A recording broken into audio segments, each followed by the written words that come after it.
Hi everyone, welcome to Tom's Man Shed.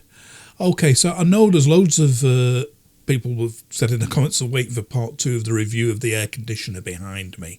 And as I keep saying in the last few videos, I'm still waiting for the really warm weather to come now. It's not going to, I'm pretty sure now. It's near the end of August, so we're not going to have a heat wave. So it's looking like I'm going to have to heat this room up with me oil-filled radiator just to demonstrate a hot day. So that part 2 of that in action and showing its consumption and how much it can drop the room in temperature is coming, don't worry, definitely. But I thought meanwhile I'd squeeze in another Grinnall Scorpion video. So again, this is only going to be of interest to any Scorpion owners, which is a kit car that I own, a 3-wheeler kit car. There's a few videos on my site about it if you want to look through. And this is a follow-on to, it all started about 3 or 4 weeks ago with a horrendous weekend I had when I was going down to an event and I broke down on the motorway and I ended up waiting 8 hours till 1 in the morning for the RAC to come and recover me. So that is in full detail up here if you want to check out that. And the reason I broke down was that the car overheated. So I had to put a new total fan assembly on it. And again, I go into great detail in another video, this one up here. And if these tabs don't appear, by the way, just look back through my last few videos and you'll find them. And like I said, that was in great detail on where to source a new cooling fan for the radiator, a slightly different design, and the fitting of that. Now, what this video is about, since that incident happened, I've become a bit obsessed with temperature. So I've got a bit over the top with temperature, but as you know, I do like my gadgets. So I've been buying some sort of like extra temperature gauges and that, so I can really closely monitor various temperatures around the car. So I'm going to be splitting this video up into bits, what the part is, where I got it from Amazon, how much it was, and the sort of like showing it installed and what it does. And I'm going to go part by part. So the last bit is going to be the thermometers, one which will be showing the temperature of the water in the cooling system, one that's just going to show inside and outside temperature, which I'm going to monitor under the bonnet and outside. I've fitted an extra additional brake indicator light, which I will explain fully when I come to that. But first I'm going to start off with this, which is a combined voltage, shows you how much is in your battery or going into your battery indicator, and USB socket. Now, on a recent trip, weekend out with me daughter, she wanted to charge her phone. Now, I've got 2 USB sockets behind on a plug-in where I plug in the Optimate battery conditioner every night, and I've got a little double USB socket for that. And I also have one right under the dash, which is a bit awkward to get at in a cigar socket adapter. But I thought, when she's doing instead of trying to fumble behind us on the move and that, it'd be great if I had a USB socket on the dash. Now, I don't want to, the dash of the Scorpion is really simplistic and all the better for it.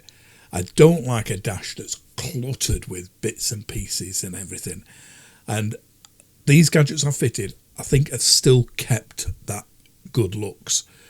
Years and years ago, I fitted a radio at low level. So I've got a radio I can play from a USB stick, radio, Bluetooth. That's out of sight, totally below, as are the speakers and stuff like that. So I wanted it to be as discreet as possible. So this was the one I had fitted. I fitted this a few years ago. And it's just a plain green LED display of the voltage in your battery. And when the engine's running, the alternator's doing its job, you can see this go up to like sort of 13 volts or whatever, so you know your alternator is working. And you can see it stays around about 12 volts when not. When it's getting really dud, obviously it goes down to 11 volts or whatever. So it's just a straightforward LED display. Let's have a quick look at it here. This flashing, by the way, is the camera shutter picking it up. It doesn't flash like that in real life. It's a nice steady display. So let's have a quick look at that film before I took it off. So that's digital display of the volts. As you can see, it's 12 volts. With the engine running, it's 13 or 14 volts. So I saw this, and like I say, when my daughter wanting, or anybody wanting a USB socket to charge their phone, I saw this on Amazon. So this was the one I got, and as you can see, it displays the voltage with an array of little LEDs. Now that is actually easier at a quick glance to see what your voltage is than seeing a digital display. And so as you can see, from like 11 volts up to just under 12 volts is red, and then from sort of like 12.2 round to 13.5 is orange. You'll see in a minute it's not that obvious on the camera, but you can definitely see it just like that with your naked eye. And then from 13.8 there onwards, right round, you can see up to 14.6. I've never got it with this alternator. I've never got it past the orange, which is fine. It still means it's putting a charge in. And you can see a little on-off switch there. I'll show you what that does. And the two USB quick charge 3 sockets. So that's a bonus. They are quick charge 3s. You'll see in the text up there, which means it'll charge your phone really, really fast. So showing you there, 35 minutes of charging with a normal USB is 20%, and then quick charge is 80%. And it's showing you, it doesn't actually show you what the lights do when you're on charge, so I'll show you that in real life in a minute. Basically, so that's the one I got off Amazon, $12.99. So I've actually fitted it at the moment, but you do get with that, there's a couple of sellers selling it, but I got this one with a backing plate. So if you did want to use that on another project, you could do. I've just put the round thing direct to the dash, and there's like a plastic locking ring with spikes like behind it, which grips the back of the fiberglass, and it's pretty tight. You also get this little bag of bits with it, which I didn't need. The 2 screws in there, obviously, to screw that backing plate. And it's quite nice quality, this. It's shrouded spade connectors, red and black cable. That's got that round it. And it's got an inline fuse as well. I didn't need any of that because it's already got all the fuses and that from the other switch. At the very end of this video, I'll be showing you how it's all wired up under the bonnet and the fuse box I've used and everything. So that's what comes with that. I'll just add here that I'm going to put a link to all the items I've used. This switch, the 2 thermometers, the LED indicator LEDs, the housing for the temperature sensor for the other thermometer, you'll see that soon. Everything I've bought, I'm going to be putting links underneath too.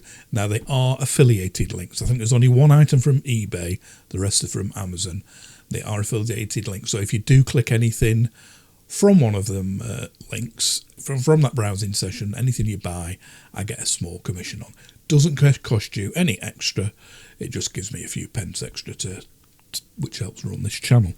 So let's have a look at it now in action on the car, and I'll try and alter the shutter speed of the camera to give you a better indication of what it looks like to the naked eye, because obviously the camera is more sensitive to light and the colours don't always match. But let's go and have a look at it actually on action in the car, showing you the state of charge of the battery and also of the what happens when you are charging a phone. Okay, so this is the switch in position where the other digital one was, and it comes with this little cover so you can cover up the USB sockets and still see the readings around it. So you got this little button here underneath, and I'll just turn the light out. So you can't see me pressing the button now, but you can see the LEDs better. But I'm just pressing that little button I just showed you. And there's like a couple of modes. There's that, it's in display, and the charge ports are open if you want to charge. If you press it there, that little red light, it's different than what it says on the instructions. Ignore the instructions, what it says on Amazon, they're all mixed up. But once that red light is on, and again that is red, it's not white as it appears there, it is red. That means that the display is off, obviously, but the charge point is still open, it is still charging. Long hold and press, and it shuts the whole lot off. So in with the engine running, nothing is displayed. So if you'd wired that in direct to something, it wouldn't flatten the batteries. That's what the idea of that is for. So I'll just be leaving it on all the time. So that is now showing up to 12.2. 12.2 volts with the engine off. Now as I start the engine up,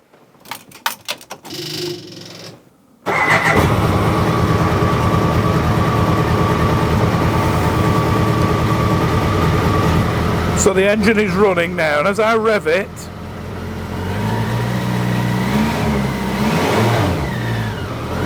you can see that jump right round. So it shows the alternator has kicked in now, and it's charging right round to whatever that voltage is, which is, turn the light on again, 13.5. So 13.5. No, I can't get it. Oh yeah, wait in the green for images then.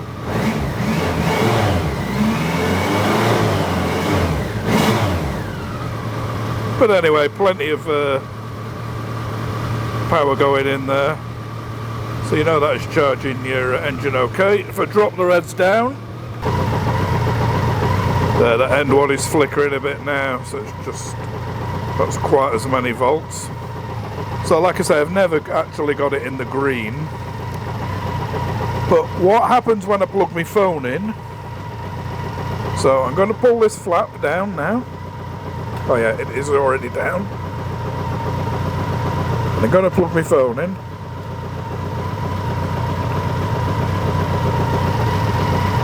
And you can see that's what it does when it's charging the phone. So it's not actually showing you the display of the battery in the car now, but it's indicating that the phone is charging. And I can confirm it is a rapid charge, because I timed my phone yesterday and it was very, very quick. You can see with the light on, it's still very easy to see in bright daylight, easier than the other LED was. Okay, so now one thing, a gauge like this, either the old one I had, a digital one, or this, is very useful for. It's telling you how good condition your battery is in. So as you see at the moment, we've got it turned on, we've got the ignition on, and it's showing 12.6, is that? Yeah, 12.6 volts in the battery. Now if I turn the headlights on, just trying to turn things on that will use as much power as we can, so I'm going to turn on the fan override, so the fan is running. That's drawing 6 amps now, and you can see it just fell down a bit. And if I turn the lights on, so as you can see the lights have come on now, off and on, and you can see that's run down. It's still showing sort of 11.8 volts, which shows the battery is in good condition. But what I'm going to do now is just show you what will happen if it was a dud battery. It will still show that, but when you turn the lights on, it goes right down to 1. If I turn them lights off now, it's recovered right up to there, and turn the fan on so it recovers a bit. Every time you put a load on and the lights is the most, it drops it down. So I'm going to run the battery flat now. I'll be back in a bit, and I'll just demonstrate what a dud battery looks like. So we've been running about the fan and the headlights, all the lights are on the car, and the fan override has been running for about 50 minutes now, and the battery has got pretty fat. So I've just turned it off, so it's recovered a bit obviously, And you would think, you look on here, I'll just turn the light off so you might see it a bit better. So you can see we've got 5 bars on here now, showing. And you think, well, 5 bars, that's right now round near the 12 volts. We've got a good battery. And yet, if we turn the lights on again, so the headlights on, you can see immediately that has now gone down to 1 bar. Again, lights off, it immediately recovers up to 3 bars. Anything of any great load, like again, headlights on again now, we're right back down at 1 bar, which is showing that is a pretty dud battery. If we did that on a full battery, it would stay up 5 or 6 bars. And just to prove it, if I try and start it now, it's down at 1 bar. If I press the starter button, you can hear it just shows the battery is pretty flat. So yeah, a handy thing to have is some form of voltmeter, because yeah, I'll just repeat it again, because a lot of people think that they've got a dud battery when they come to start the car, and yet they put a voltmeter on the battery and it shows 12 volts. Well, it will. A dud battery will still show 12 volts, but as soon as you put any load on it, boom, that voltage is way down. So that shows you all that alternator going in, state of charge and everything. So that's the battery switch bit finished now. So we'll get on now to the temperature gauges. Now at this stage of recording this video, it's the Thursday the 24th of August. I'm still awaiting delivery of my digital water temperature gauge that comes with a probe that goes in the water system. So I'll be doing that as the last one. I obviously haven't fitted it yet, I haven't got it yet, but I'll be explaining that fully last. But what I have fitted is a little joule temperature gauge. I saw this on Amazon. I thought, oh, I quite fancy that, because the displays were in blue and red.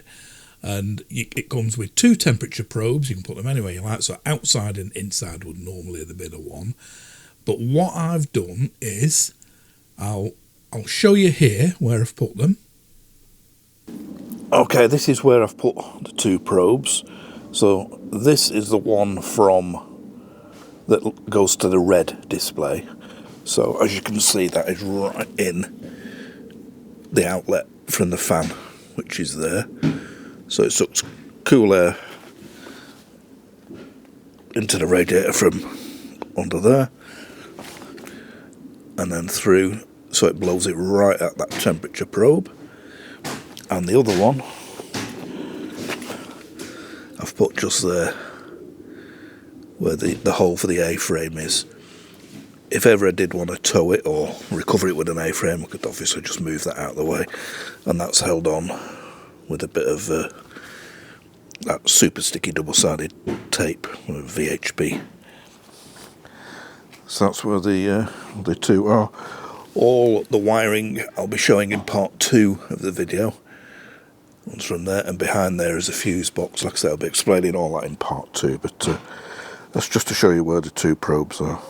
So that was my idea. Put one right in the outlet of the fan, so when the fan kicks in, I can see how hot it is getting under that bonnet, and one in fresh air right near where you put the A-frame on. And I've made the red display the hot one near the fan, the blue display the cooler one outside.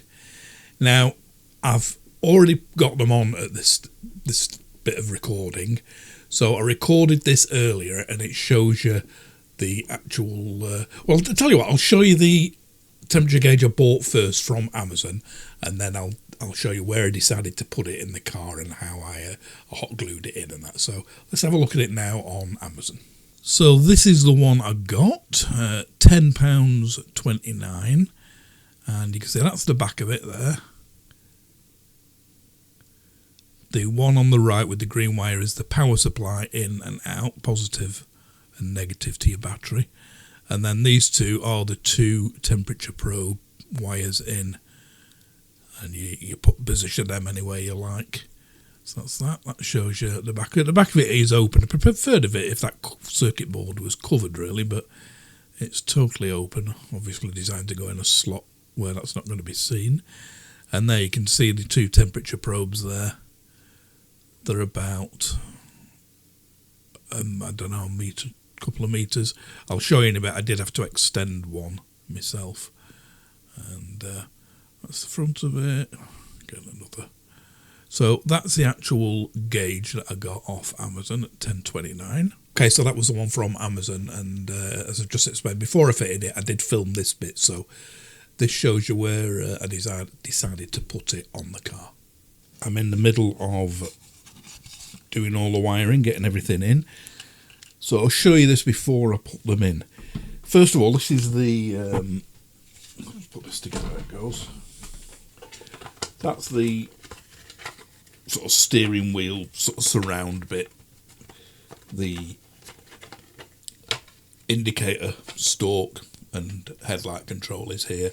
It's standard Ford Escort, this Mark II or Mark III Escort. I had an Escort van that was exactly the same as this, so you can still get the switch gear and that off eBay and places like that. And in this side here, whoops, it's just normally just a rubber bung goes in there. There was various places I thought of putting it. I thought I could have put it on the top there, but it had just been trying to sort of like glue it or stick it on the bottom. It doesn't come in a proper case. I'd have preferred it if it came in a proper case, but as you can see, it's all the circuit board on it is exposed. Once I've plugged the wires in, I'm going to cover that up with tape. It's sort of tucked inside the dash under your arms and away from the weather, so it's not going to get soaking wet or anything, but I'm just going to protect that by a bit of tape. But as you can see, I've just hot glued it in. There, looks a mess, but hot glue always does. And you can see there's three connections. The white one is the power in, and I've wired that into the inlet to the switch for the sat-nav. So they're both off the same fuse. Again, I'll be showing you the fuse box and everything shortly. And the two red ones are where the temperature probes plug in. Now these are the temperature probes. This is one of them. I've got the other one semi in place at the moment. But as you can see on this one, I wish they'd have made them just a bit longer than they did. Particularly as it's like an inside and outside. I'll untangle this soon, but inside and outside temperature one, so you're going to have to leave one outside. So that was where I cut it there. All this bit here is like an extension piece, and then that was the rest of it. So that was the length of it. Quite long, but not quite long enough for what I wanted, because I want plenty of play from when I've plugged it in, because if ever I have to drop this down, I want it easily disconnectable. So I said I'll plug in there, I can drop it right down.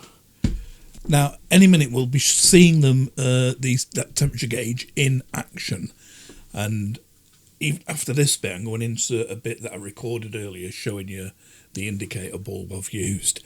But just to explain that, I've also fitted this time a fan override switch. Now, normally the fan kicks in. I explained this in the last video when I fitted the fan and I showed you it coming on and the temperature it got to it and that. And it kicks in when the engine reaches a certain temperature. In the book, I think it says 104, but I think it's a bit lower than that. It's when the gauge gets to about 90 degrees, the radiator fan kicks in, switched by a switch in the engine. Now, for years and years, some of the Scorpion owners have put a fan override switch on.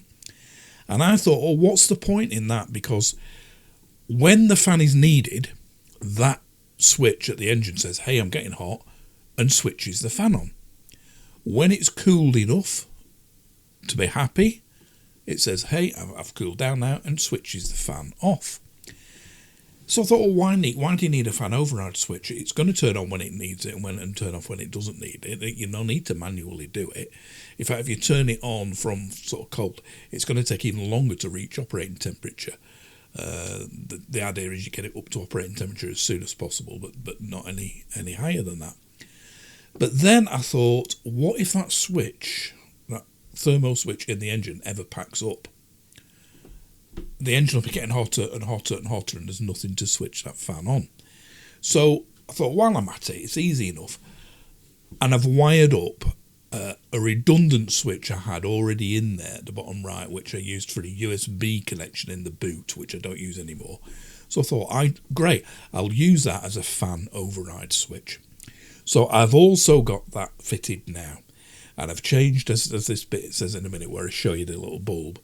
From the last video, it was a green LED. I've now put a blue LED on to match the blue of this temperature display unit and the blue of the override switch. So the little blue switch on the little blue light that you'll see shortly on the top piece of the dash comes on when it's automatically switched by the engine. It also comes on when you press the fan override switch, and the fan override switch itself has got a little blue LED surround as well. So I've got two blue lights now if it's on the override. So we'll see that bit recorded before I fitted it, showing you the bulb in position, and then we'll get straight into the test, showing you the temperatures. I recently did a video about changing the radiator fan, and all this is a follow-on from then. And I put a little green light here to tell me that the radiator fan had come on. So, and that worked great and that, but then I got obsessed by this temperature thing, hence fitting all these thermometers and things like that, and a fan override switch. And I'd cut the wires a bit short and I needed a longer one. So I'd got a big bunch of these. I probably showed you before, but here is a clip up here now. I'll put a picture of the item I got off eBay. It was about 8 to 10 of these, I think. 2 of each colour. Yeah, 10 of them. White, blue, green, yellow. So this time I decided to put a blue one on. So this is the one that comes on when the radiator fan kicks in, or when I've pushed the manual override button. I'll be showing you all that later if I haven't already done so. So I'm going to show it you now with the engine running, and I'm going to show it you kicking in. So I'll just explain what's happening. First of all, I'll start the engine up from cold, and we'll time on me stopwatch on me phone how long it takes to get up to 90 degrees, normal running temperature at tick over. It'll be a long time, so we'll edit all that out.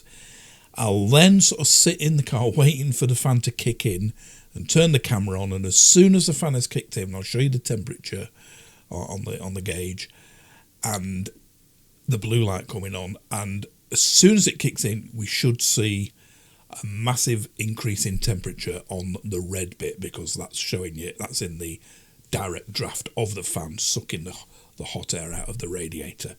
The blue one shouldn't change too much, but it will be picking up a bit of residual heat from that.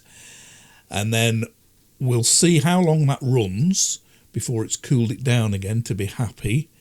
And during all this time, any sort of like long minute bits, I'll speed up or I'll edit out, and I'll show you exactly how long each bit has been.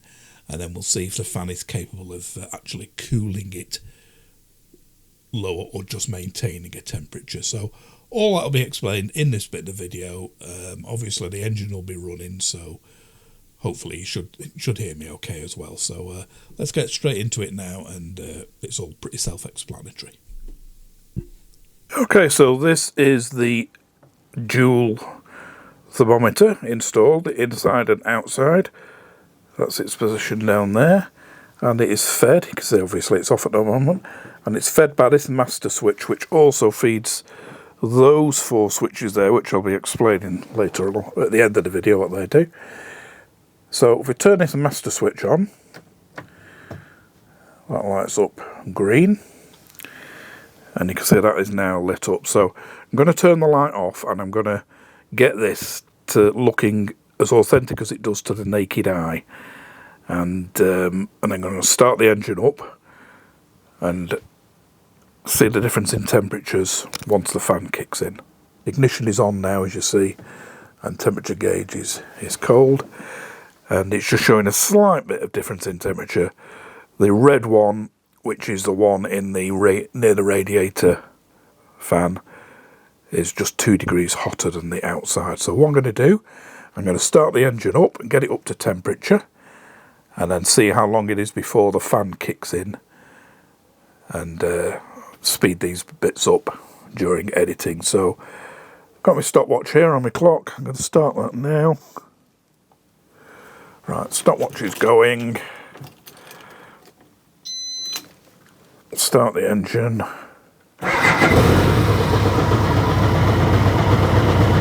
a bit of revs on it.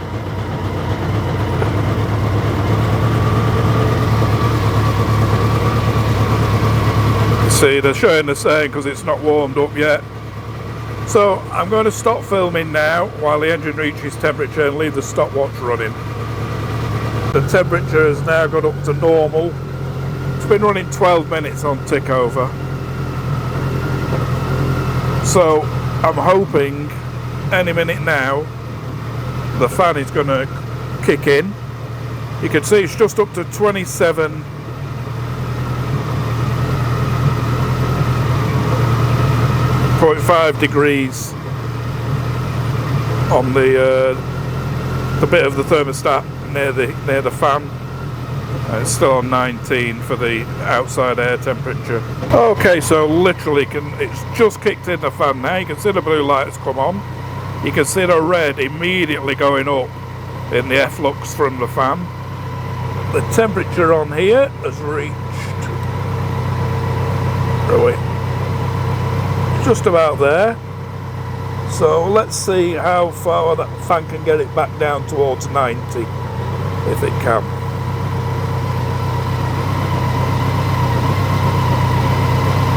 So I'll go a bit darker now to try and simulate the actual look of this.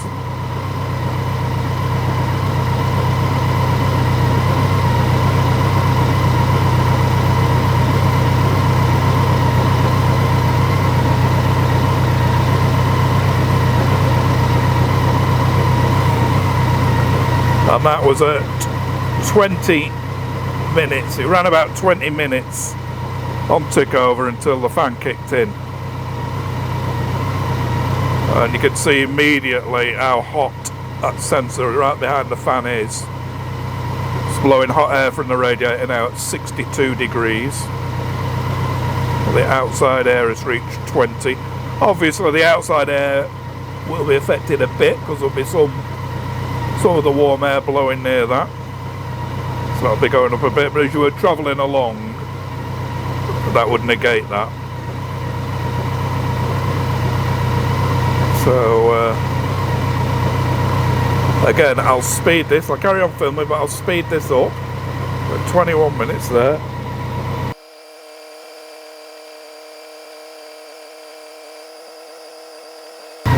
Okay, so at 21:50, just before 22 minutes, you can see the fan indicator light has kicked off, has gone off.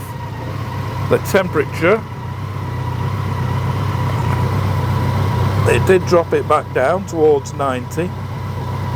So it shows the fan is actually capable of cooling it, not just maintaining it. You see the blue light is now off. That red is now going down because it's not in the hot efflux. Now if I put it on manually, I've got the manual override switch here. If I put that on, also blue. That's brought that on and this light. That has now brought the fan on.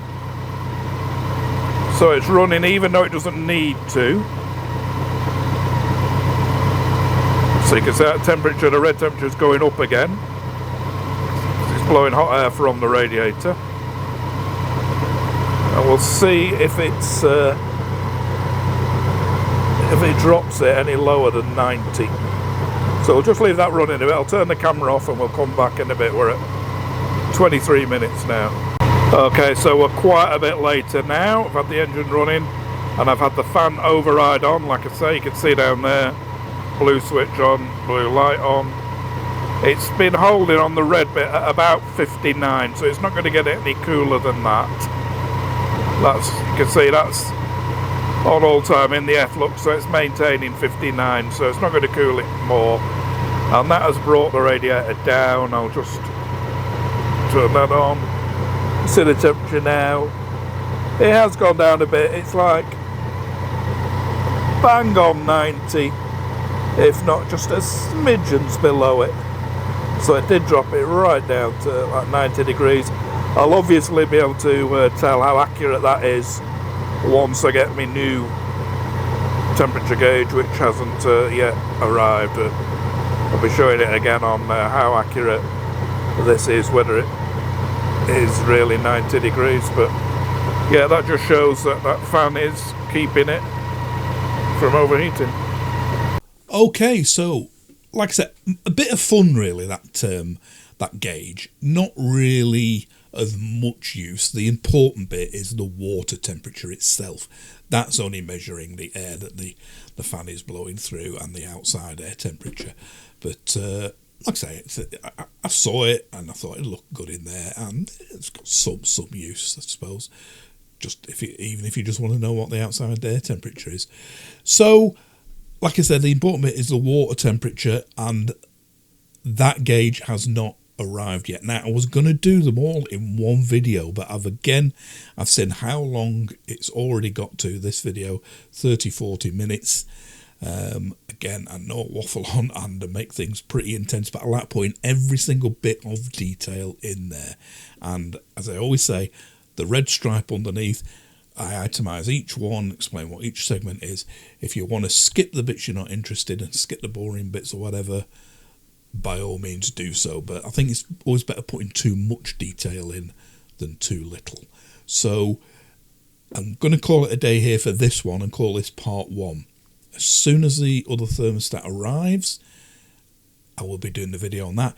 It's going to be a bit more awkward to fit that one because it's a bigger instrument than the voltage meter, and there isn't room for it along the top.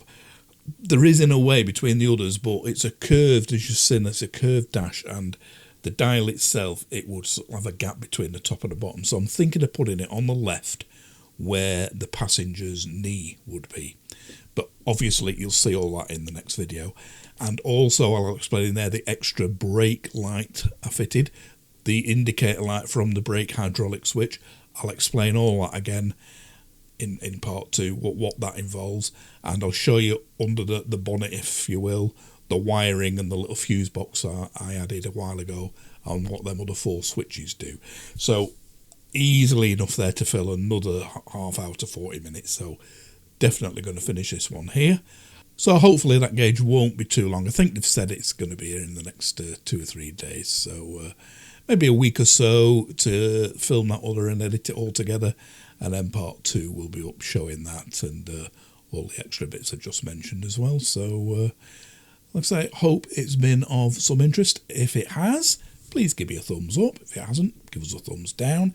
If you haven't already subscribed and you'd like to, and it's not just Scott, this is a rare review on this specialised car. Most of my stuff is you probably know, tools and gadgets and things like that. If you want to subscribe and you haven't already done so, please click the little picture here of the shed on the left, and I'll catch you as soon as possible for part 2. Thanks for watching this part 1. Bye for now.